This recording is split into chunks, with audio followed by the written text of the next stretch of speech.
खुलुमबाय बड'लेण्ड खौरांनि गासैबो नायगिरि नोंथांमोनखौ बड'लेण्ड खौरांनि रादाबाव बरायबाय दिनै बड'लेण्ड खौरांनि रादाबखौ फरायदों आं रुवामेन बर'आ दिनै नोंथांमोननि थाखाय खायसे रादाबफोर लानानै फैदों आरो गिबि रादाबखौ होनो नागिरदों मोनसे राजखान्थियारि रादाब आरो बे राजखान्थियारि रादाबा फैदों धेमाजिनिफ्राय फैदों आरो बे राजखान्थियारि रादाबानो जाहैबाय इउबिपिनि आफादगिरि आरो नेहाथारिजों लोगोसे गासै 705 इउबिपिनि मावथिफोरा बिजेपियाव हाबबाय होननानै जोंनिसिम खौरां मोनफैदों। আমি ভাবিছো যে অসম চৰকাৰৰ লগত একেলগ হৈ একেটা মঞ্চত থাকি আমি আগুৱাই যাম আৰু এই আগুৱাই যোৱাৰ কাৰণে আমি আজি আমাৰ সংগঠনৰ ফালৰ পৰা প্ৰায় 700 আমাৰ যি নেতা কৰ্মী আছে তেওঁলোকে আমাৰ বিজেপি যোগদান কৰিছে আৰু এই যোগদান কৰাৰ পূৰ্বে আমি আমাৰ বড়োসকলৰ বাহিৰত থকা বড়োসকলৰ যিসকল বুদ্ধিজীৱী আছে শিক্ষক আছে সমাজসেৱক আছে তেওঁলোকৰ পৰা আমি মিটিং মাতি আমি পৰামৰ্শ লৈছোঁ যে বিজেপিত যোগদান কৰাৰ যদি কৰোঁ কিবা এটা ভুল প্ৰান্তি হ'ব বুলি আমি আগতীয়াকৈ আলোচনা কৰি লৈছোঁ। बेजों लोगोसेनो बिपिएफनि सा 50 सोद्रोमाफोरा बिजेपियाव आखाइ गोरोबहैदों होननानै मिथिनो मोननाय जादों आरो बे आखाइ गोरोबहैनाया जायो थांनाय 9 अक्ट'बर खालाराव श्रीमन्त शंकरदेव कलाक्षेत्रआव मोनसे जयनिं हाबाफारिनि गेजेरजों इउबिपिनि आफादगिरि आरो नेहाथारि लोगोसे गासै 705 सोद्रोमाफोरा बिजेपियाव आखाइ गोरोबहैयो आरो बेजों लोगोसेनो बिपिएफनि गासै 50 सा सोद्रोमाफोरा बिजेपियाव आखाइ गोरोबो होननानै जोंनिसिम खौरां मोनफैदों। जि बर' कालचार अट'नमास काउन्सिलखौ जों मोननायनि उनावहाय मोजां मावफुंलांनांगौबा सरकारा जाय दङ बे सरकारजों गोरोबलायनानै खामानि मावलांनांगौखौ जों गोनांथिखौ मोनथिदों। ओंखायनो जोंनि गेजेराव बिटिसिनि बायरायाव जेसेबां जिल्लाफोर दङ गासै 27 जिल्लानि दैदेनगिरिफोरजों लोगोसे रायजो राजाखौ लानानै दिनै जोङो शंकरदेव कलाक्षेत्र गुवाहाटीयावहाय बिजेपिनि रायजो सभापति रन्जित दास डांगरियानि दैदेननायाव जोङो दिनैहाय 705 सानिबो गोबांसिन जोंनि खौसेथि बर' सुबुं आफादनि दैदेनगिरिफोरजों लोगोसे रायजो राजाखौ लानानै फर्मेलि दिनैहाय बेवहाय जोङो जगदान जाबाय आरो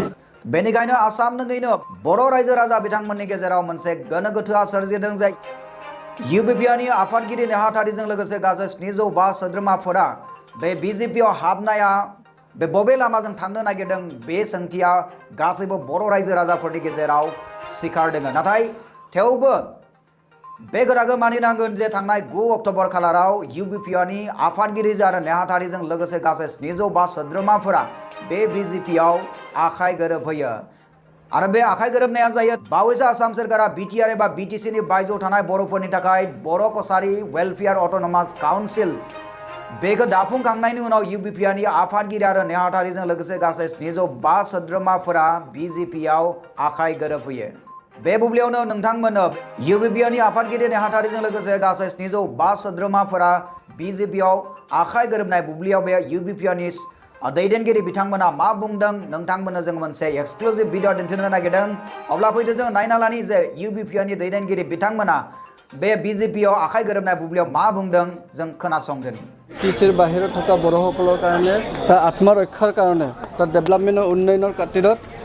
আমি কাম কৰি আহিছোঁ। এইভাৱে আমি 2014 চনত যেতিয়া সংগঠনটো গঠন কৰিলোঁ সেইটো সময়তে আমি বাহিৰত থকা বড়োসকলৰ কাৰণে এটা সাহিত্যসাহিত্য পৰিষদ আমি দাবী জনাই আহিছিলোঁ। এই দাবী মৰ্মে আমাৰ তেতিয়াৰ অসম চৰকাৰ কংগ্ৰেছ চৰকাৰে আমাক দিব পাৰে বুলি এটা প্ৰভিজন বনাই থৈ গৈছে এৰি থৈ গৈছিলে। সেইমতে আমি সংযুক্ত বড়ো গণমঞ্চই যোৱা দিনবোৰত বড়ো কছাৰী অট'নমাছ কাউন্সিল নামাকৰণেৰে এটা কাউন্সিল আমি ডিমাণ্ড কৰি আহিছিলোঁ আৰু এই ডিমাণ্ডৰ সঁহাৰি জনাই অসম চৰকাৰ ভাৰত চৰকাৰে বড়োৰ যি তৃতীয় চুক্তি বড়ো চুক্তি থাৰ্ড বড়ো একৰ্ড 2020 চনৰ 27 জানুৱাৰীত যি হোৱা তাতে আমাৰ বড়ো কছাৰী ৱেলফেয়াৰ কাউন্সিল বুলি গঠন কৰা হ'ব বুলি এটা ক্লজ আনিছে 5.1 ক্লজত। তো সেই মৰ্মে অসম চৰকাৰে তেওঁলোকে আমাক কথা দিছে। এই কথা দিয়া মতে আমি ভাবিছোঁ যে অসম চৰকাৰৰ লগত একেলগ হৈ একেটা মঞ্চত থাকি আমি আগুৱাই যাম। जोंनो जोंनि बिटिसिनि बायह्रानि बर'फोरनि जेंनाखौ सुस्रांलांनायनि जे लामा लानोसै होननानै जोङो थांखि लानानै खामानि मावबोनाय जादोंमोन। दा बे हिसाबैनो जोङो दिनै बुंनो थाङोबा डक्टर हिमन्त बिश्व शर्मा आरो बिश्वजित दैमारि बिथांमोननि जि मोनसे पजिटिभ रेसपन्स होनानै जोंखौ लानानै रायलायनानै जेंना सुस्रांनायनि जि लामा दिहुनबाय बिथांमोनखौ जों थेंक्स होथारनांगोन आरो दिनै जाफुंनानैबो फैबाय आरो बे जाहोनावनो जोङो दिनै बिजेपिआव जगदान जाफैनो गोनांबो जाबाय मानोना अननाय होग्राखौ जाय अननाय होदों जाय आशीर्बाद होदों जों बेखौ फोथाय खेबसेयाव खालामनो हाया दिनैनि दिनाव जोंखौ बिजेपिआ गार्जेन जानानै अनबाय जोंखौ आशीर्बाद होबाय बेनि थाखायनो जोङो बिजेपिजों लोगोआव थानानैनो जोंनि जेंना जेथोफोरखौ सुस्रांलांनायनि लामाखौ लालांसै होननानै दिनैहाय जोङो जगदान जानाय जायो बेनि उननि रादाब होनो लादों आरो बे उननि रादाबानो जाबाय Bodo' Kachari welfare autonomous council थामहिनबा BKWSC आरो बर' रावा आसामनि सोरखारि राव Bodo' language recognized as government official associate language of Assam बे बिटिआर गोरोबथानि मोनसे गेदेरथार दाबिया आसाम एसेम्बलि बिल पास जानायाव बर' बाजार बिजनेस चिरां बिटिआर दालाय बर' फरायसा आफादनि बेन्दों हालामनि रायजो राजाफोरा खुसिजों दान्दिसे लैहोर लैहोर रंजानाय मोसानायनि जोंनिसिम खौरां मोनफैदों नैबे नुथायानो जाहैबाय बिजनेस चिरां बिटिआरनि नुथाय आरो बे नुथायाव नोंथांमोना निश्चय नुनो मोनदों जे बिजनेस चिरांनि बे रायजो राजा बिथांमोना बावैसो बर' कसारि वेलफेयार अट'नमास काउन्सिल दाफुंजानाय आरो लोगोसे बर' रावा आसामनि लोगो अफिसियेल राव महरै गनायजानाय बे बुब्लियाव बिथांमोना मोनसे रंजानायखौ नुनो मोननाय जादों बड'लेण्ड खौरांनि नायगिरि नोंथांमोना निश्चय गोसोआव दा गोजोननाय मोनदों लोगोसे नोंथांमोनाबो रंजानो खाबु मोनदों नोंथांमोनाबो जुदि रंजायाखैब्ला दिनैनि नैबे बुब्लियाव नोंथांमोना रंजानो हायो मानोना बर'फोरा बेसेबा गोबावनि उनाव दिनै बर' रावखौ आसामनि लोगो अफिसियेल राव महरै गनायथि होनाय जाबाय नोंथांमोना बे बर' रावखौ आसामनि जायखिजाया मावख'आव बेखौ नोंथांमोना एप्लिकेशन आर'जलाइ लिरनाय बायदिसिनाफोराव नोंथांमोना बाहायनो हासिगोन लोगोसे मोनसे ब्रेकिं निउसआ बेनो जे APSC आरो UPSC बेफोरावबो बर' रावजों लिरनो हानाय जासिगोन होननानै मिथिनो मोननाय जादों बेखायनो दिनैनि नैबे खाबुआवनो नोंथांमोना बर' रायजो राजा नोंथांमोना जे बे खुसिनि बुब्लियाव नोंथांमोना जुदि रंजायाखैबा दिनैनि नैबे बुब्लियाव दसे सम नोंथांमोना रंजानो हायो बड'फानि गेरेमसा हारि दानायनि सिमाङा मोनफा मोनफा जाफुंलांगासिनो दङ जेखि हानजा जेखि थाखोआवनो थाया मानो हारिनि मोजांखौ बयबो गोसो गोरबोजों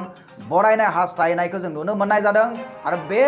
बरायनायखौ नुनो मोननाय जादों बिजनेस चिरां बिटिआरनिफ्राय बर' फरायसा आफादनि बेन्दोंनि हालामनि सिङाव थानाय बे बर' रायजो राजा बिथांमोना बर' कसारि वेलफेयार अट'नमास काउन्सिल आरो लोगोसे बर' रावा आसामनि अफिसियेल एसोसिएट लेंगुवेज हिसाबै गनाय जानायनि थाखाय बे रंजानायखौ नुनो मोननाय जादों नैबे बुब्लियाव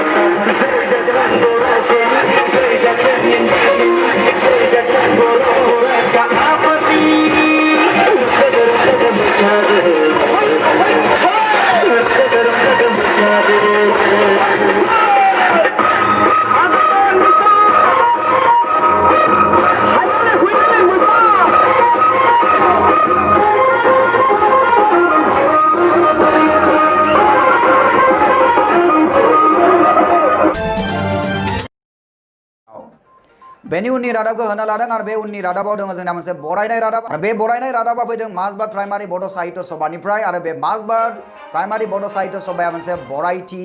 बरायनाय रादाब दैथायहरदों आरो बिथांमोना बरायनाय रादाब दैथायहरनाया ओरैबायदिहाय थांनाय 7 अक्ट'बर खालाराव बुधबार खालार जालांनाय आसाम केबिनेटआव बर' रावखौ आसामनि लोगो मावख'आरि राव महरै गनायथि होनाय लोगोसे बिटिआरनि बायजोआव थानाय बर'फोरनो बड' कसारि वेलफेयार अट'नमास काउन्सिलखौ दानानै होनाय बे खौरांखौ मोननानै माजबाद गुदि बर' थुनलाइ आफादाबो जोबोद गोजोननाय मोनदों होननानै बिथांमोना मोनसे गावसोरनि मोनसे बराय रादाबनि गेजेरजों बिथांमोना फोरमायथि हरदों आरो बिथांमोना लिरदों बेनिखायनो आसामनि गिबि मन्त्रि मानगोनां मुस्रि सर्बानन्द सनवाल आरो लोगोसे रांखान्थि मन्त्रि डक्टर हिमन्त बिश्व शर्मा बिथांमोनखौ गोरबोजों साबायखर बावहरदों मानोना बर' हारिया गोबाव समनिफ्रायनो गावनि आथिङाव गसंथानो गावखौ बुहुमाव मोनसे सोदोमस्रि गोनां मोनसे हारि हिसाबै सिनायथि होनो गेरेमसा बर' हारि महरै थांना थानो आगानसे दावगाबोबाय होननानै बिथांमोना बे बराय रादाबनि गेजेरजों बिथांमोना लिरदों आरो बे बराय रादाबखौ फोसावदों रन्जित ब्रह्म आफादगिरि लोगोसे सिमांसा नार्जारि नेहाथारि माजबाद प्राइमारि बड' साहित्य सभानि जानानै नोंथाङा नायगासिनो दङ बड'लेण्ड खौरां सुंद' कमार्शियेल ब्रेकनि उनाव फैफिनगोन नोंथांमोननि सेराव। Institute of health science paramedical कलेजनि जानानै नोंथांमोननिसिम आंनि गोसो गोरबोनिफ्राय अननाय आरो खुलुमनाय जासिहरग्रोबाय। आं नोंथांमोननो मोनसे मोजां खौरां फोसावनो लादों। बेनो जाबाय बे इन्स्टिट्यूटआव एनएम नार्सिं आरो लेबरेटरिनि CMLT, DMLT आरो BMLTनि थाखाय मुं थिसननाय सोलिगासिनो दं। जायफोर फरायसाया गावनि जिउखौ ब्राइट फिउचारनि थाखाय सिमां नुदों बिथांमोना बे इन्स्टिट्यूटआव मुं थिसननो हागौ। मानोथो गोबाव खालामबावगौ? फैदो दिनैनो दानो 8822215677 आरो 9435781237 आव कल खालामदो एबा आबुं खौरांनि थाखाय बै फरायसालियाव नुजानाय www.iohs.in.net आव थाबैनो भिजिट खालामदो। एसेनोसै, गोजोन्थों। दानिया फैफिनदो बड'लेण्ड खौराङाव। बड'लेण्ड खौरांनि गासैबो नायगिरि नोंथांमोननिसिम अननाय मोजां मोननाय सिबिनायखौ बावहरनानै फिन दिनैनि रादाबखौ जों एसेबांनो फोजोबनाय जाबाय। गोजोन्थों।